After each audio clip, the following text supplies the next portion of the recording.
Hi, this is Phil and Trish from SkiTalk.com, and we're going to talk about the Renoun Atlas 80.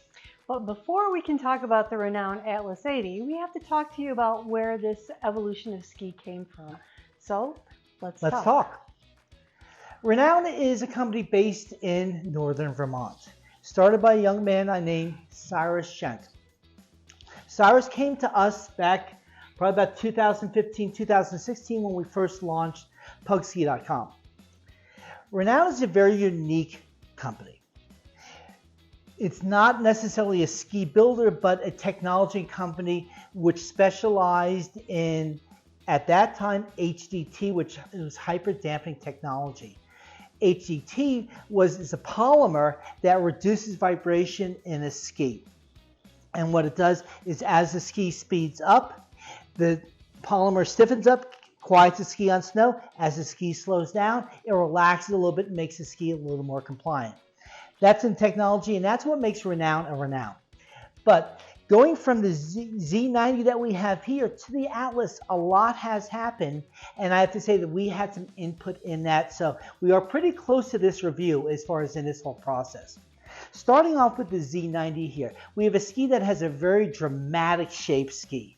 In a 90 millimeter ski, it has a 136 tip, a 90 waist, and a 124 tail.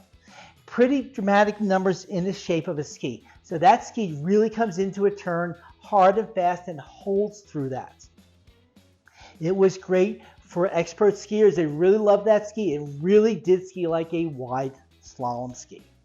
But the ski was also very, let's say, one-dimensional in that shape. It has this blunt nose and a tip, and it just brought you into the turn. And what we found is that while, again, those advanced skiers really like that shape, Absolutely.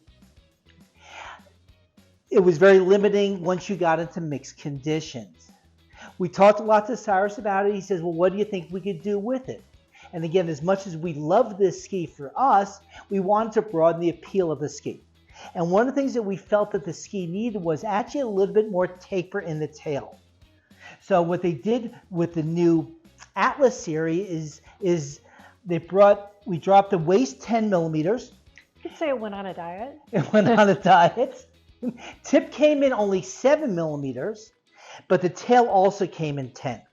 So what that allowed the ski to do was, if you want to release that tail in the turn, it was a little more accessible in doing that. But the better skiers still could hold that ski through the turn. So there's really no cost in performance to the better skiers, but it made the performance of the ski a little more accessible. One of the things I'd like to point out is that this is a 165 and this is a 170 in length.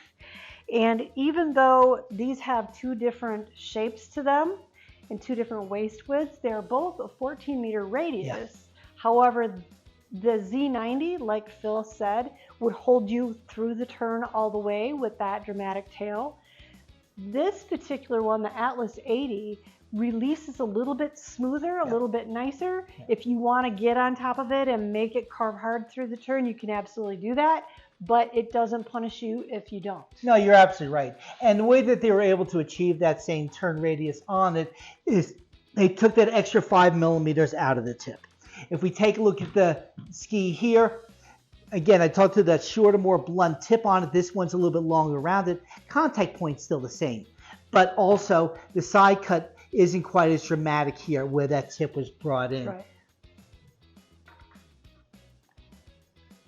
So, Trish, you spent a little more time on this than I have. I spent a little more time when we had the 174 and the 180.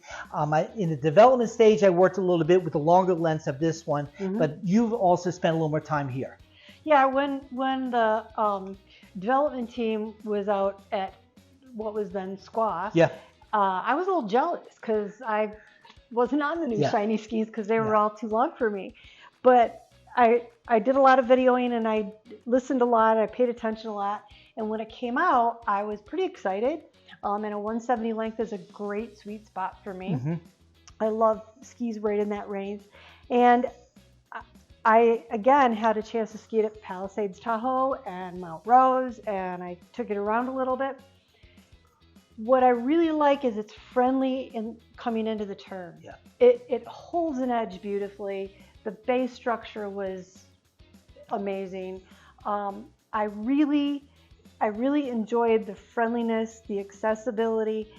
I don't miss any of the dampening that was in the original skis. So now they call it VibeStop, with formerly HDT. I still feel that dampness. I still feel that calmness, but I feel like I can pick my turn shape a little bit more. No, I agree wholeheartedly.